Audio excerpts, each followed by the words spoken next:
내일 18일부터 정부에서 코로나 방역 규제를 대폭 완화할 거라고 하니 오는 수요 예배부터는 대면 예배로 진행을 하도록 하겠습니다. 내일 경기도청으로부터 규제 완화에 대한 자세한 지침을 받을 걸로 예상하니 이에 따라서 자세한 내용은 카톡으로 공지해 드리도록 하겠습니다. 기도하겠습니다.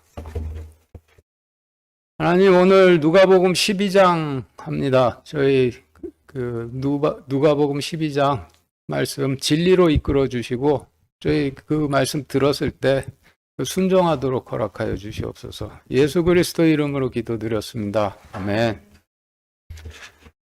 누가복음 12장 1절부터 7절까지 읽겠습니다. 시작. 우릉 안에 무수한 사람들의 무리가 함께 모여 서로 밝힐 만큼 되었더라. 그때 그분께서 무엇보다 먼저 자기 제자들에게 말씀하기 시작하여 이르시되 너희는 바리새인들의 누룩 곧 위선을 조심하라. 덮어둔 것 중에서 드러나지 아니할 것이 없고 숨겨둔 것 중에서 알려지지 아니할 것이 없나니 그러므로 무엇이든지 너희가 어둠 속에서 말한 것이 빛 가운데서 들리고 너희가 골방에서 귀에 대고 말한 것이 지붕 위에서 공포되리라. 내가 내 친구인 너희에게 이르노니 몸을 죽이고 그 뒤에는 더 이상 아무것도 하지 못하는 자들을 두려워하지 말라. 오직 너희가 두려워할 분을 내가 미리 너희에게 알려주리니 곧 죽은 뒤에 지옥에 던져넣는 권능이 있으신 그분을 두려워하라. 참으로 내가 너희에게 이르노니 그분을 두려워하라. 참새 5마리가 이 아사리온에 팔리지 아니하느냐. 그러나 하나님 앞에서는 그것들 중에 하나도 잊히지 아니하느니라. 오직 아버지께서 너희 머리카락까지도 다 세셨나니 그러므로 두려워하지 말라. 너희는 많은 참새보다 더 귀중하니라. 6절에서 참새 5마리가 이 아사리온에 팔리지 아니하냐. 그러나 하나님 앞에서는 그것들 중에 하나도 잊히지 아니하느니라 라고 하셨는데, 초림 때 유대왕국 성인 남성 하루 일당이 1데나리온이었다라고 하고 1아사리온은 16분의 1 데나리온이었다라고 하죠. 그래서 이 아사리온은 8분의 1 데나리온으로 우리나라 원화로 환산을 해보면은 7,500원 정도의 금액이 되는데, 우리나라에서도 군 단위의 지방 소도시 재래시장가 7,500원 정도 지불하면은 좀 싼 치킨 사 먹을 수 있듯이 초림 때도 시장가 이아사리온 지불하면은 참새 5마리 사 먹을 수 있었다라는 그런 뜻이죠. 그런데 주님께서 우리에게 이런 정보 알려주시려고 참새 5마리가 이아사리온에 팔리지 아니하느냐라고 말씀하신 것은 아니죠. 참새 5마리가 이 아사리온에 팔리지 아니하느냐라고 하신 말씀을 보면은 참새는 5이고 아사리온은 2인데 하나님께서 자신의 백성들을 먹이시는 오병이어인 빵 5개와 물고기 2마리와 똑같이 5과 2로 이루어져 있죠.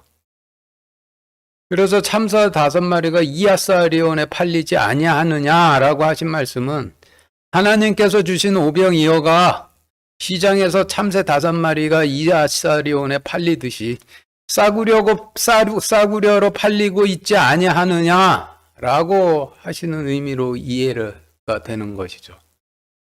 그리고 하나님께서 자신들의 백성들을 먹이시는 오병이어에서 오병이라 하시면 모세가 기록한 출애굽기, 레위기, 민수기, 신명기 이렇게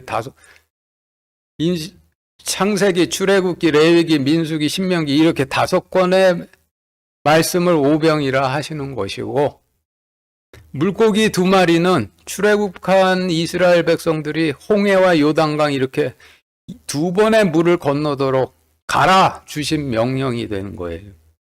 그래서 정리해보면 참새 5마리가 이 아사리온에 팔리지 아니하느냐라고 하신 말씀은 하나님께서 자신의 백성을 먹이시기 위해 주신 모세 오경과 그 안에 존재하는 하나님의 의를 제사장들과 바리새인들이 시장에서 참새 5마리를 이 아사리온에 팔리듯이 싸구려로 팔아먹고 있지 아니하느냐라고 하시는 그런 뜻의 말씀이 되는 거예요.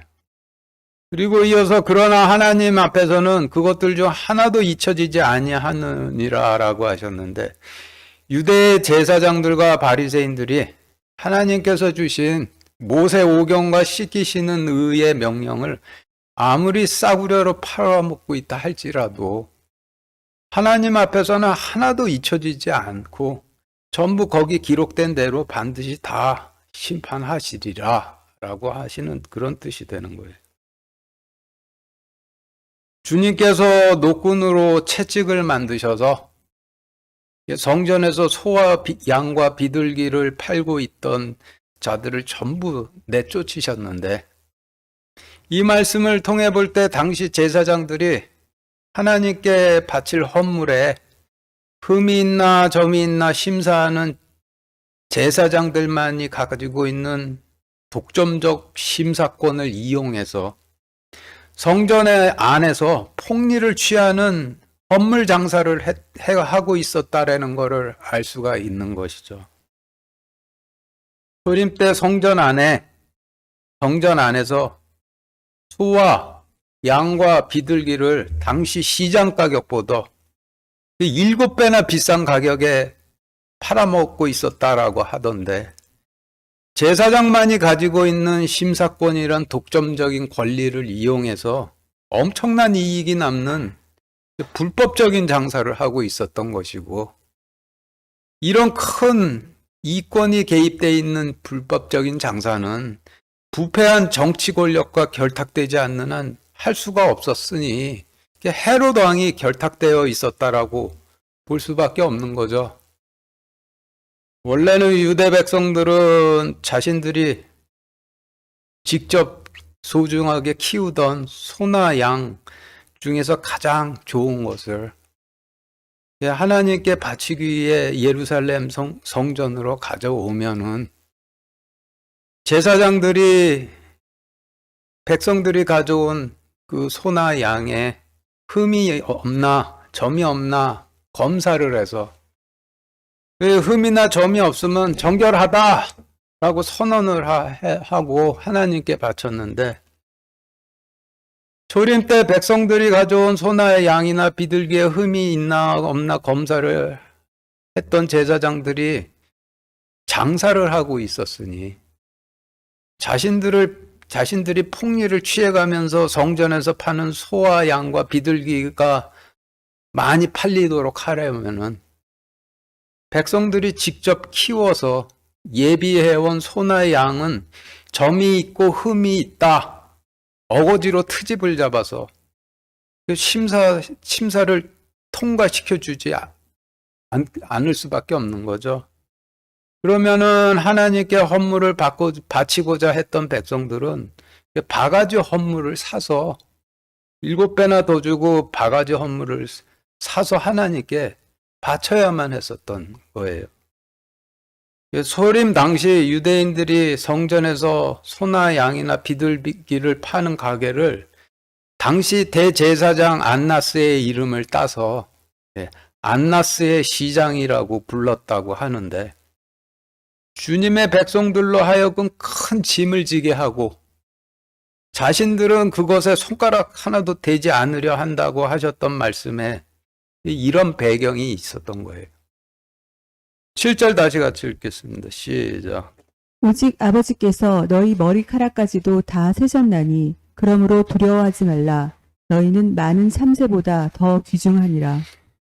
성경에서 머리카락에 관한 말씀을 좀 찾아보면은 마리아가 주님 발에 기름을 붓고 자신의 머리카락으로 닦았던 사건이 있죠. 그런데 마리아가 행했던 이 일은 구약에 속해 있던 이스라엘 백성들이 자신의 왕을 삼을 자에게 기름을 붓고 왕을 삼듯이 그와 같은 충성심으로 자신이 헌물을 바치는 제단 주변에 발을 디디고 서 계신 하나님의 발에 헌물에 피를 뿌려서 깨끗이 닦아드리고 바치던 제사를 상징하는 사건으로 구약 시대에 속한 이스라엘 백성들이 바치던 제사를 마리아가 주님의 발에 기름을 붓고 자신의 머리카락으로 닦았다라는 일로 상징적으로 설명을 하시는 거예요. 그래서 성경에서 머리카락은 주님을 통치자로 삼아 바치는 제사를 의미하는 것인데, 그런데 초림 때 제사장들과 바리새인들이 자신들의 독점적인 권리인 심사권을 이용해 하나님께 헌물을 바치고자 하는 유대 백성들을 상대로 폭리를 취하는 바가지 장사를 하였으니, 가난했던 유대 백성들에게는 하나님의 발을 닦아드리고 바치는 제사가 큰 짐이 되었었겠죠. 7절에서 오직 아버지께서 너희 머리카락까지도 다 세셨나니 그러므로 두려워하지 말라. 너희는 많은 참새보다 더 귀중하니라 라고 하셨는데, 여기서 참새는 하나님의 빵과 물고기를 싸구려로 팔아먹었던 그 제사장들과 바리새인들이 되는 것이고, 머리카락까지도 다 세셨나니 라고 하신 말씀의 뜻은 제사장들과 바리새인들이 하나님의 오병이어를 전부 싸구려로 팔아먹는 가운데서도 마리아가 주님의 발에 기름을 붓고 자신의 머리카락으로 닦아드렸던 것처럼 하나님께서 자신의 발을 디디고 서 계신 제단에 피를 뿌려 닦아드리고 바쳤던 백성들의 제사를 머리카락 개수 세시듯이 하나도 빠짐없이 전부 다 세서 기억하고 계시다라는 뜻이 되는 거예요. 그리고 너희는 많은 참새보다 더 귀중하니라 라고 하셨는데, 너희는 많은 제사장들과 바리새인들보다 더 귀중하니라 라고 하시는 뜻이 될 수밖에 없는 것이죠. 성경에서 물고기, 들짐승, 날짐승에 대한 말씀들이 많이 나오는데, 물고기는 심판의 물에 잠겨서 서로 심판질을 하면서 사는 인간들을 물고기라 하시는 것이고, 심판의 물로부터 마른 땅으로 나온 자들을 들짐승들이라 하는 것이고, 들짐승들 중에서 이스라엘 백성들을 양이라 하시고 레위 지파 백성들을 나귀라 하시고 하나님의 의를 바치고 있는 백성들을 소라 하시는 것이죠. 성전 앞에 그 바다라고 하는 물을 담아 놓는 노수로 만들어진 거대한 수조가 있는데, 그 수조를 아래에서 동서남북 3마리씩 총 12마리의 노수로 만들어진 소가 위로 떠받치고 있죠. 바다의 이런 디자인이 소가 하나님의 의인, 물을 바치고 있는 백성임을 알려주시는 상징이 되는 거예요. 그리고 날짐승이라 하면 물도 아니고 땅도 아닌 곳에 속한 사람들을 날짐승이라 하시는 것인데, 성전인 성소 안에 들어가 있질 않고 성전 지붕 꼭대기로 기어 올라가 있는 자들을 성경에서 날짐승들이라고 하시는 거예요. 이를 노아의 대홍수 때로 본다라면은 방주 안으로 들어가 있지는 않고 방주 꼭대기에 기어 올라가 있는 셈이 되는 것인데, 마태복음 24장 17절 같이 읽겠습니다. 시작.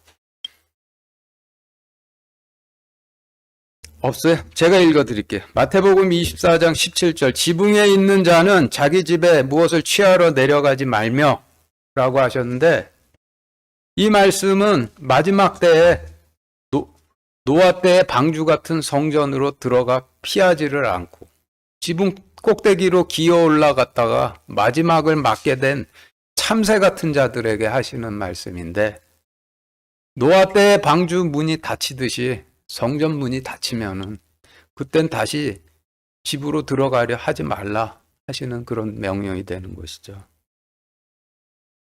그리고 1절에서 무리가 함께 모여 서로 밟힐 만큼 되었다라고 하셨는데 밟힐 만큼 되었다라는 부분이 어떤 의미로 기록이 되어 있는지 알아보기 위해서 누가복음 12장 1절, 마태복음 5장 13절 이어서 같이 읽겠습니다. 시작. 그동안에 무수한 사람들의 무리가 함께 모여 서로 밟힐 만큼 되었더라. 그때 그분께서 무엇보다 먼저 자기 제자들에게 말씀하기 시작하여 이르시되 너희는 바리새인들의 누룩 곧 위선을 조심하라. 너희는 세상의 소금이니 소금이 만일 그 맛을 잃으면 무엇으로 짜게 하리요. 후에는 아무 쓸데없어 다만 밖에 버려져 사람에게 밝힐 뿐이니라.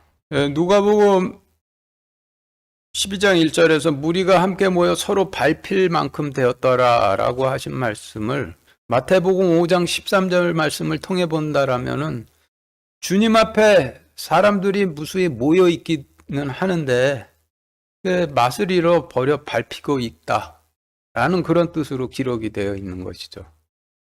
8절 9절 이어서 같이 읽겠습니다. 시작.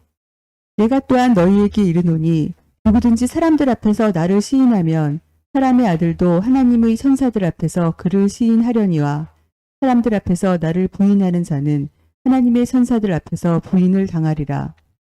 주님께서는 말씀이시니 사람들 앞에서 주님을 부인한다 함은 사람들 앞에서 주님께서 모세를 통해 주신 말씀인 모세 오경과 그 안에 존재하는 주님의 의를 부인하는 것이 되는 것이죠. 그래서 사람들 앞에서 주님께서 자신들에게 맡기신 오병이어를 시장에서 참새 5마리를 이아서리온에 팔듯이 싸구려로 팔아먹고 있는 자들을 그 싸구려로 팔아먹고 있는 바리새인들과 제사장들이 사람들 앞에서 주님을 부인하고 있는 자들이 되는 것이고 사람들 앞에서 주님을 시인한 자들은 오병이어를 싸구려로 팔아먹고 있는 제사장들과 바리새인들 앞에서 주님께 헌물을 바침으로써 자신들의 제사가 머리카락 수 계수되듯이 주님으로부터 다 계수된 자들이 사람들 앞에서 주님을 시인한 자들이 되는 것이죠. 10절부터 12절까지 같이 읽겠습니다. 시작. 누구든지 말로 사람의 아들을 대적하면 그는 용서받되 성령님을 대적하여 신성모독하는 자는 용서받지 못하리라. 그들이 너희를 회당이나 행정관이나 권세 있는 자에게 끌고 가거든 너희는 어떻게 혹은 무엇을 대답하여 혹은 무엇을 말할까 염려하지 말라. 너희가 마땅히 할 말을 성령님께서 바로 그 시각에 너희에게 가르치시리라 하시니라. 10절에서 누구든지 말로 사람의 아들을 대적하면 그는 용서받되 성령님을 대적하여 신성모독하는 자는 용서받지 못하리라 하셨는데 지금 이 말씀을 좀 정리를 해보면은 인간의 말로 사람의 아들을 대적하는 자들은 용서받을 수 있대. 신성모독하는 말로 성령님을 대적하는 자들은 절대 용서받지 못할 것이라 하시는 그런 뜻이 되는 거예요. 그리고 이어서 11절부터 그들이 너희를 회당이나 행정관이나 권세 있는 자에게 끌고 가거든 너희가 어떻게 혹은 무엇을 대답하며 혹은 무엇을 말할까 염려하지 말라. 너희가 마땅히 할 말을 성령님께서 바로 그 시각에 너희에게 가르치시리라 하시니라 라고 하셨는데 이 말씀은 너희가 행정관이나 권세 있는 자들에게 끌려갔을 때 너희를 고소하는 자들 앞에서 하게 될 말은 너희 말이 아니라 성령님께서 하시는 말씀이시니 너희가 하는 말을 사람의 말로 맞다 틀리다 대적하는 일은 용서받을 수 있으나 너희가 하는 말을 신성모독하는 말로 이단이다 마귀다 대적을 하면은 그것은 너희 말을 대적함이 아니라 성령님을 대적함이니 결코 용서받지 못하리라 라고 하시는 뜻이 되는 거예요. 이어서 13절부터 15절까지 같이 읽겠습니다. 시작. 우리 중에 한 사람이 그분께 이르되 선생님이여 내 형제에게 말씀하사 그가 나와 상속재산을 나누게 하소서 하니 그분께서 그에게 이르시되 사람아 누가 나를 너희의 재판관이나 나누는 자로 삼았느냐 하시고 그들에게 이르시되 탐욕을 주의하고 조심하라. 사람의 생명이 그의 풍부한 소유에 있지 아니하니라 하시니라. 13절에서 무리 중에 한 사람이 그분께 이르되 선생님이여 내 형제에게 말씀하사 그가 나와 상속재산을 나누게 하소서 하니 라고 하셨는데, 이 말을 하는 자는 주님께서 누가복음 12장 말씀을 쓰시기 위해서 미리 준비해 놓으시고 이 말씀을 이렇게 대연을 하도록 해 놓으신 거예요. 자신이 맡기신 모세오경과 그 안에 존재하는 하나님의 의를 참새 5마리와 이 아사리온으로 팔아먹고 있는 그 제사장들과 바리새인들이 할 말을 자신도 모르게 대연을 하고 있는 것인데, 여기서 나눠달라 요구하는 상속 재산이란 하나님께서 모세를 통해 이스라엘 백성들에게 주신, 그래서 조상 때로부터 물려받은 가나안 땅을 의미하는 것이니, 13절에서 내 형제에게 말씀하사 그가 나와 상속 재산을 나누게 하소서라고 기록된 말씀은 우리가 천사 앞에서 부인당하고 정죄되고 용서받지 못할 것이라면은 가나안 땅을 나눠서 우리는 주님으로부터 독립시켜 주옵소서라는 제사장들과 바리새인들이 할 말을 이 사람이 대연을 하고 있는 거예요. 이어서 14절에서 주님께서 그에게 이르시되 사람아 누가 나를 너희 재판관이나 나누는 자로 삼았느냐라고 하셨는데, 여기서 사람아라고 하신 말씀을 통해서 구약의 미가서 말씀과 링크를 걸어 놓으셨는데, 사람아라고 하신 부분을 주의해 가시면서 누가복음 12장 14절, 미가서 6장 8절, 누가복음 12장 15절 이어서 같이 읽겠습니다. 시작. 그분께서 그에게 이르시되 사람아 누가 나를 너희의 재판관이나 나누는 자로 삼았느냐 하시고, 사람아 그분께서 선한 것을 내게 보이셨나니 주께서 내게 요구하시는 것은 오직 의롭게 행하고 긍휼을 사랑하며 겸손하게 내 하나님과 함께 걷는 것이 아니냐. 그들에게 이르시되 탐욕을 주의하고 조심하라. 사람의 생명이 그의 풍부한 소유에 있지 아니하니라 하시니라. 네, 이와 같이 정리가 되는 거죠. 주님께서 자신의 말씀과 의를 맡기신 제사장들과 바리새인들에게 원하시는 것은 땅을 나눠서 우리는 독립시켜 주십시오라는 말을 원하시는 것이 아니라, 그들이 오직 의롭게 행하고 긍휼을 사랑하며 겸손하게 주님과 함께 걷는 것을 원하신다라고 하시는 말씀이 되는 것이죠. 16절부터 21절까지 같이 읽겠습니다. 시작. 또 그분께서 그들에게 비유를 말씀하여 이르시되 어떤 부자의 땅이 풍성하게 열매를 매매 그가 속으로 생각하여 이르되 내 열매를 쌓아둘 곳이 내게 없으니 어찌할까 하고, 또 이르되 내가 이렇게 하리라. 내가 내 곳간을 헐고 더 크게 지어 거기에 내 모든 열매와 물건을 쌓아두고, 또 내 혼에게 말하기를 혼아 내가 여러 해 동안 쓸 많은 물건을 쌓아두었으니 편안히 쉬고 먹고 마시고 즐거워하라 하리라 하였느니라. 그러나 하나님께서 그에게 이르시되 너 어리석은 자여 이 밤에 내게서 내 혼을 요구하리니 그러면 내가 예비한 그것들이 누구의 것이 되겠느냐 하셨으니, 자기를 위하여 보물을 쌓아두고 하나님께 대해 부여하지 못한 자는 이와 같으니라 하시니라. 예, 지금 읽으신 말씀에서 헐고 더 크게 지은 곳간이라고 하심은 그 예루살렘 성전을 의미하는 것이고, 기존의 곳간을 헐고 더 크게 지은 부유한 자는 초림 당시 유대 왕국의 왕인 헤롯을 의미하는 것이고, 열매들이라 하시면 하나님 성전에 헌물을 바치기 위해 성전을 찾는 이스라엘 백성들을 의미하죠. 유대 왕국의 헤롯 왕이 기존의 성전을 헐고 더 크고 더 높고 더 넓게 예루살렘 성전을 증축을 하였는데, 그가 그렇게 한 이유를 지금 읽으신 말씀을 통해 본다라면은 제사장들을 내세워 성전 안에서 소와 양과 비둘기를 파는 그 아주 큰 이권이 걸린 바가지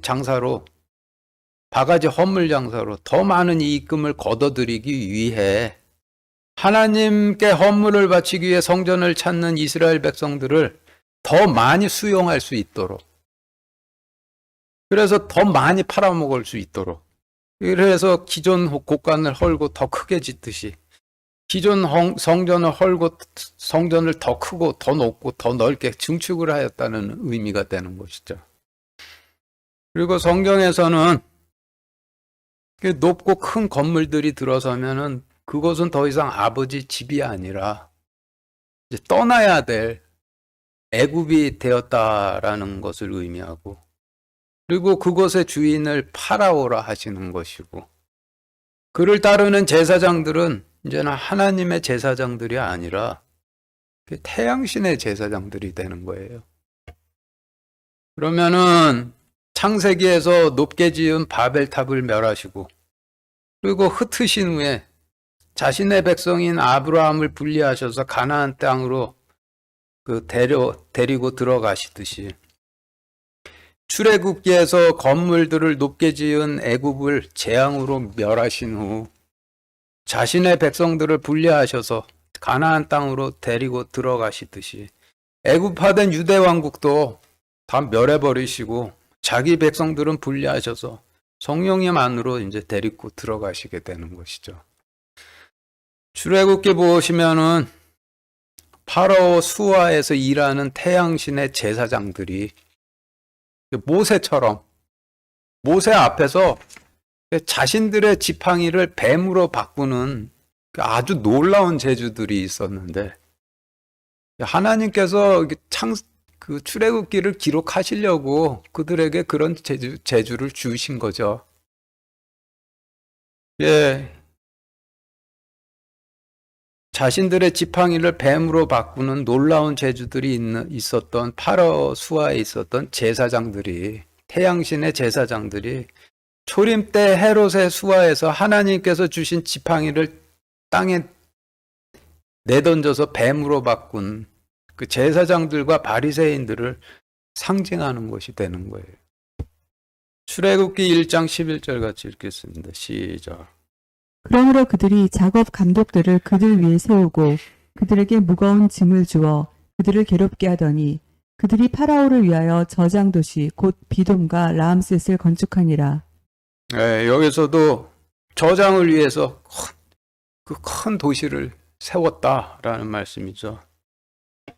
그래서 출애굽기 때 여기 초림 때 헤롯이 기존의 성전을 헐고 새로 크고 높고 더 넓게 성전을 증축한 것이 출애굽 때 파라오가 한 일과 동일한 원리에서 하고 있는 것이 되는 것이고, 그리고 이러한 현상은 창세기 때 바벨탑으로부터 시작을 해서 출애굽과 구약 시대와 중세 때를 거쳐서 지금도 이어지고 있는 것이죠. 22, 23절 같이 읽겠습니다. 시작. 또 그분께서 자기 제자들에게 이르시되 그러므로 내가 너희에게 이르노니 너희 생명을 위해 무엇을 먹을까 몸을 위하여 무엇을 입을까 염려하지 말라. 생명이 음식보다 소중하며 몸이 옷보다 소중하니라. 지금 읽으신 말씀은 생명과 몸을 염려하고 음식과 옷에 대해 염려하지 말라 하시는 명령인데, 성경에서 생명은 피를 의미하고 몸은 말씀을 의미하죠. 그리고 생명이신 피를 포도주라라고 하시는데, 요한복음에 기록된 가나의 혼인잔치에 관한 말씀을 통해 본다라면은 우리는 성경에서 포도주라 하시는 피를 마시는 것이 아니라 하나님의 의인 물을 마시면은 주님께서 재림 때 있게 될 혼인잔치 때 우리가 마셨던 물을 생명인 피로 바꿔주시게 되는 것이죠. 그리고 몸이 의미하는 바는 요한복음에서 하늘에서 내려온 나의 몸을 먹으라 하신 말씀을 통해 볼 때 주님의 말씀을 의미하는데, 주님의 말씀을 하늘에서 내려온 빵이라 하시죠. 그래서 정리를 해보면은 생명과 몸을 구하라 하시면 빵과 물고기, 즉 창세기, 출애굽기, 레위기, 민수기, 신명기 이렇게 5번의 말씀과 그 안에 존재하는 의를 구하라 하시는 의미가 되는 것이고, 그리고 교회 시대의 빵 5개는 창세기 말씀은 이중 플롯으로 기록이 되어 있어서 구약 시대와 신약 시대에 공통적으로 다 포함이 되는 것이니 창세기를 포함하여 마태복음, 마가복음, 누가복음, 요한복음 이렇게 5권의 말씀이 신약시대에 5개의 빵인 오병이 되는 것이죠. 그리고 교회 시대의 물고기 2마리는 빵 5개 안에 비밀스럽게 내재해 있는 구원의 의가 되는 것이고 24절부터 31절까지 같이 읽겠습니다. 시작.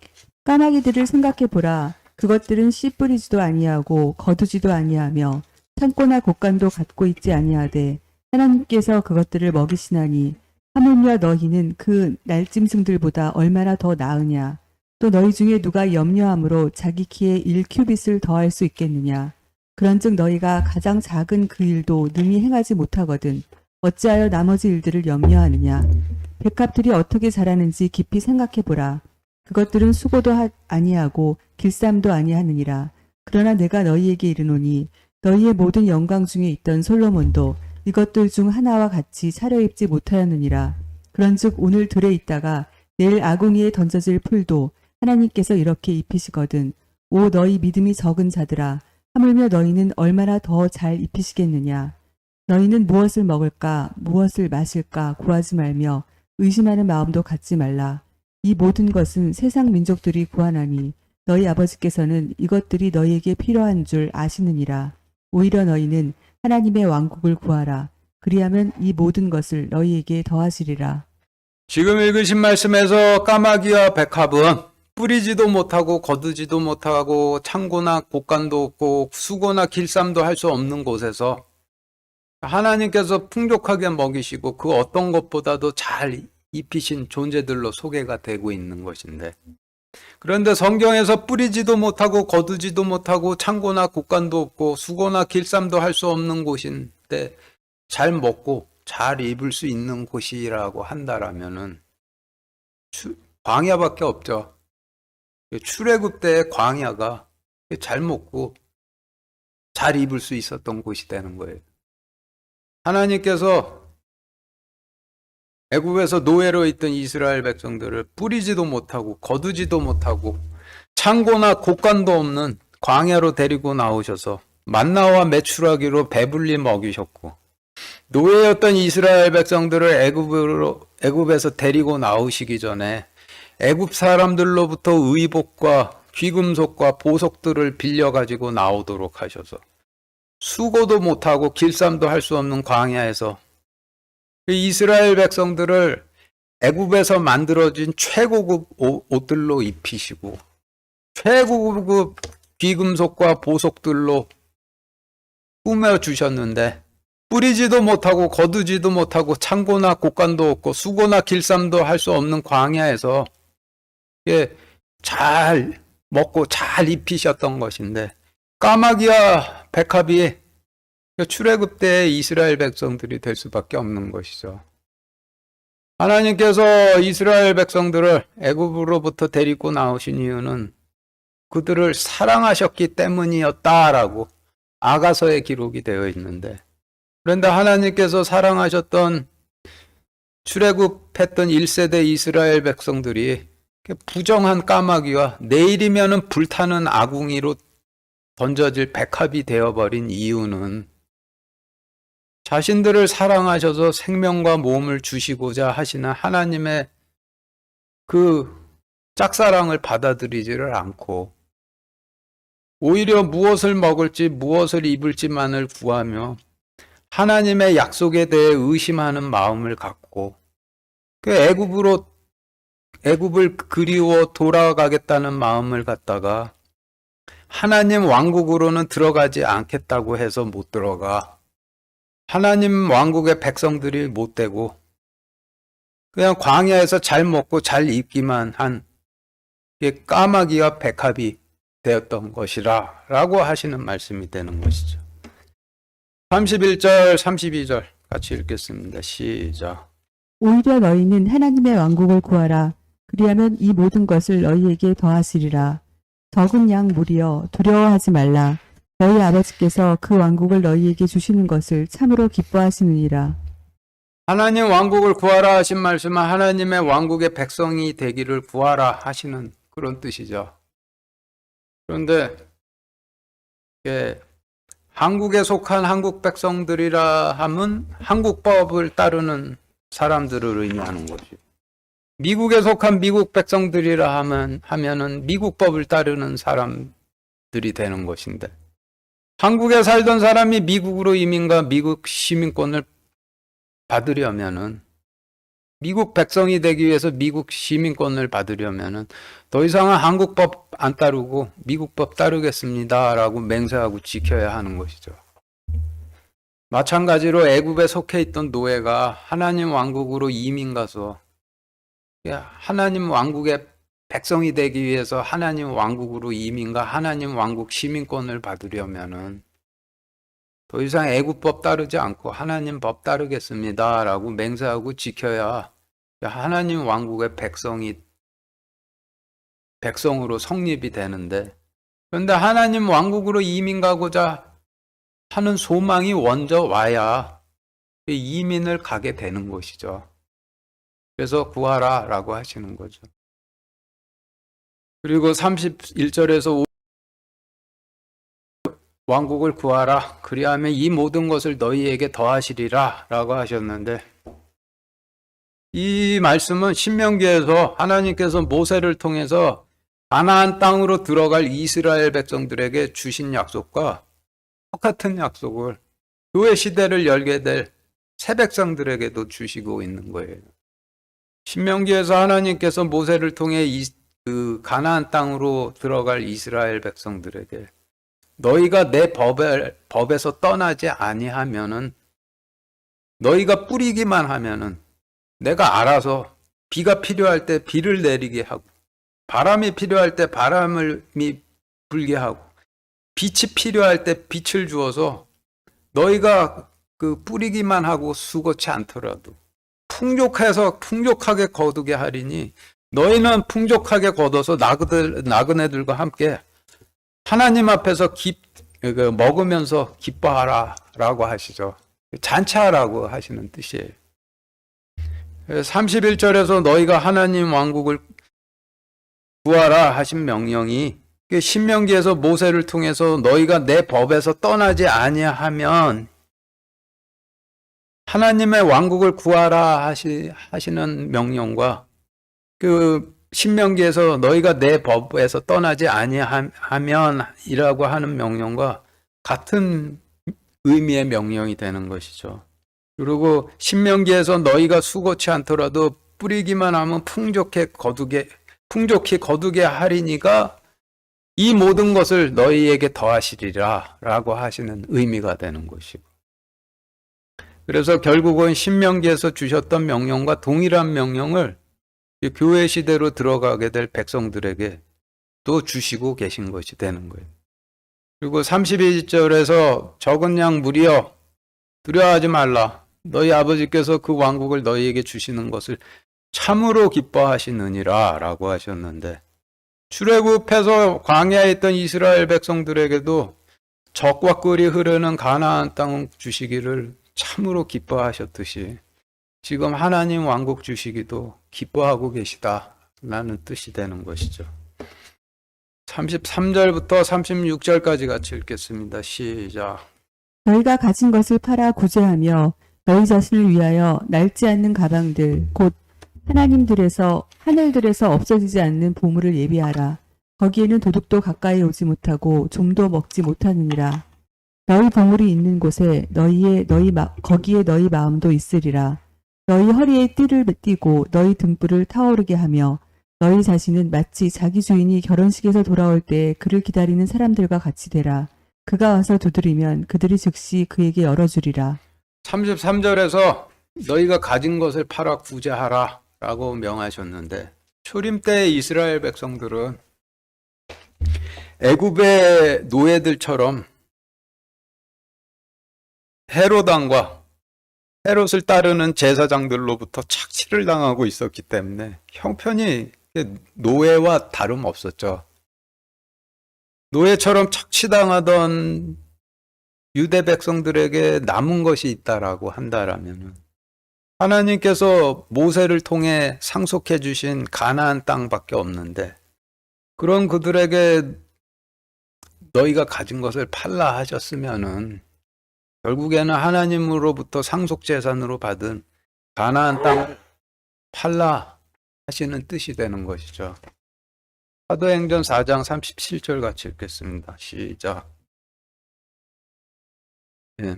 사도행전 4장 37절 읽어드리겠습니다. 그가 밭이 있음에 팔아 그 값을 가지고 사도들의 발 앞에 두니라. 지금 읽어드린 말씀은 주님께서 대속을 마치시고 자신의 영광으로 돌아가신 후 이 땅에 남은 제자들의 행적을 기록해 놓으신 사도행전에 기록된 말씀인데, 지금 읽으신 말씀을 통해 보면은 사도행전 때 하나님의 백성들이 누가복음에서 너희가 가진 것을 팔라 하신 명령대로 했는데 상속재산인 땅을 팔았다 라는 그 기록이죠. 그런데 유대인들에게 하나님께서 주신 상속재산인 땅은 율법에 따라 영원히 팔 수도 없고, 샀더라도 7년이 지나면 원주인에게 돌려줘야만 하는데,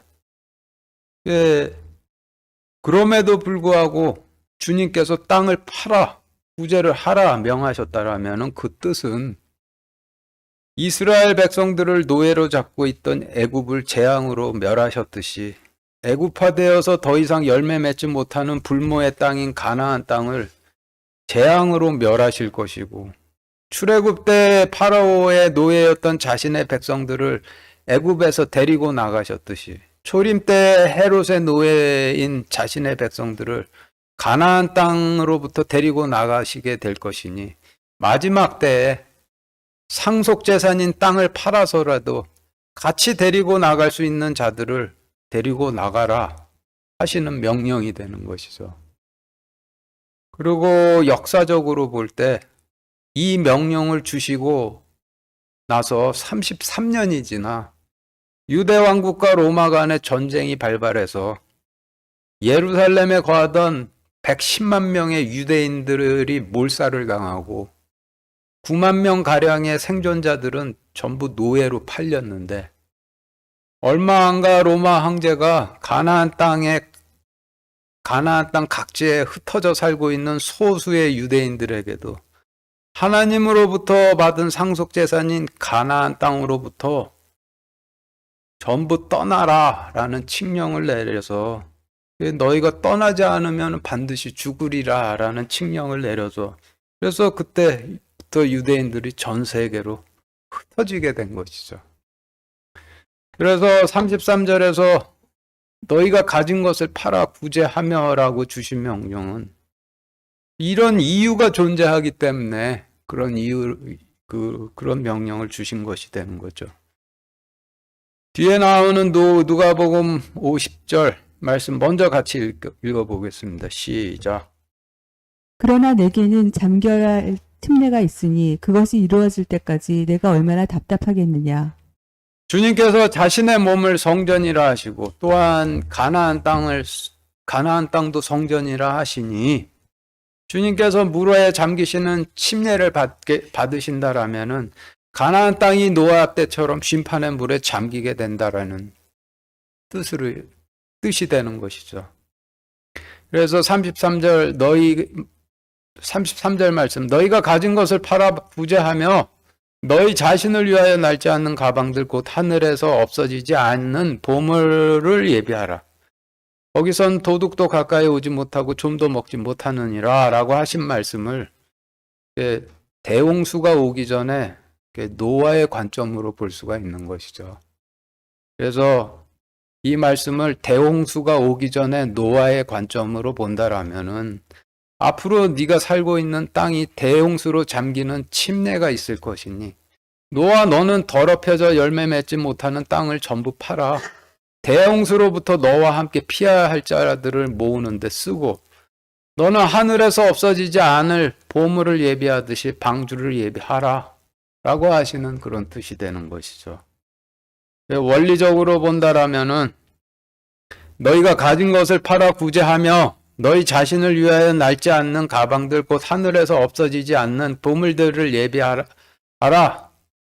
거기에서는 도둑이 가까이 오지 못하고 좀 더 먹지 못하느니라라고 하신 말씀은 창세기에서 대홍수전에 노아에게 주신 말씀과 같은 말씀을 지금 이스라엘 백성들에게 주시고 계신 것이 되는 거예요. 34절부터 36절까지 같이 읽겠습니다. 시작. 너희 보물이 있는 곳에 거기에 너희 마음도 있으리라. 너희 허리에 띠를 띠고 너희 등불을 타오르게 하며 너희 자신은 마치 자기 주인이 결혼식에서 돌아올 때 그를 기다리는 사람들과 같이 되라. 그가 와서 두드리면 그들이 즉시 그에게 열어주리라. 초림 때 하나님의 약속에 마음을 두고 허리에 띠를 띠고 등불을 타오르게 하며 마치 자기 주인이 결혼식에서 돌아올 때 그를 기다리는 사람과 같이 했던 사람은 그 침례 요한이죠. 침례 요한이 허리에 띠를 띠고 등불을 타오르게 하며 하나님의 약속에 마음을 두고 있었기 때문에 주님께서 오셔서 두드리셨을 때 알아보고 즉시 열어드리고 그가 먹이고 있던 12제자들을 주님께 드린 것이 되죠. 누가복음 12장 35절, 요한복음 5장 35절, 마태복음 3장 4절 이어서 같이 읽겠습니다. 시작. 너희 허리에 띠를 띠고 너희 등불을 타오르게 하며 그는 타오르며 빛나는 등불이었노라. 너희가 한동안 그 빛을 기뻐하기 원하였느니라. 이 요한은 낙타털 옷을 입고 허리에 가죽띠를 띄었으며 그의 음식은 메뚜기와 들꿀이더라. 뒤에 읽으신 요한복음 5장 35절, 마태복음 3장 4절 말씀은 침례 요한이 어떠함을 설명하시는 말씀인데 누가복음에서 너희 허리에 띠를 띠고 너희 등불을 타오르게 하며라고 하신 말씀처럼 초림 때 침례 요한이 허리에 띠를 띠고 등불을 타오르게 하고 있었다라는 그런 뜻이 되는 거죠. 이어서 누가복음 12장 36절, 요한복음 3장 28절, 29절 이어서 같이 읽겠습니다. 시작. 너희 자신은 마치 자기 주인이 결혼식에서 돌아올 때 그를 기다리는 사람들과 같이 되라. 그가 와서 두드리면 그들이 즉시 그에게 열어주리라. 내가 말한 바 나는 그리스도가 아니요 그분 앞에 보내어진 자라 한 것을 너희 자신이 증언하느니라. 신부를 얻은 자는 신랑이나 서서 그의 말을 듣는 신랑의 친구가 신랑의 음성으로 인하여 크게 기뻐하나니 그런즉 나의 이 기쁨이 성취되었노라. 뒤에 읽으신 말씀은 요한복음 3장 요한복음 3장 28절 29절 말씀은 침례 요한이 대언한 말씀인데 침례 요한이 누가복음에서 주님이 결혼식에 돌아올 때 그를 기다리는 사람처럼 기다리다가 알아보고 즉시 열어드리고 기뻐했다라는 증거의 말씀이 되는 것이죠. 37절 같이 읽겠습니다. 시작. 주인이 와서 그 종들이 깨어있는 것을 보면 그 종들은 복이 있도다. 진실로 내가 너희에게 이르노니 주인이 허리띠를 띠고 그 종들을 음식 앞에 앉히고 나와 그들을 섬기리라. 지금 읽으신 말씀에서 음식은 생명과 몸인 빵과 물고기를 의미하는데 침례 요한이 허리에 띠를 띠고 등불을 타오르게 하며 하나님의 약속에 마음을 두고 양들을 먹였기 때문에 그 12제자들이 영향을 받게 된 것이고 그래서 주님께서 오셔서 주님께서 12제자들에게 따르라 하셨을 때 아무도 그 소리를 못 듣는데 12제자들은 그 명령을 듣고 따라서 그래서 지금 주님께서 허리에 띠를 띠고 그 빵과 물고기로 12제자들을 섬겨주시고 계시는 것이 되죠. 그런데 침례 요한에게의 침례가 되어지지 못했던 이스라엘 백성들은 와서 모여서 듣기는 듣고 있는데 밟히고 있다라고 하시는 것이죠. 마치겠습니다.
기도하겠습니다.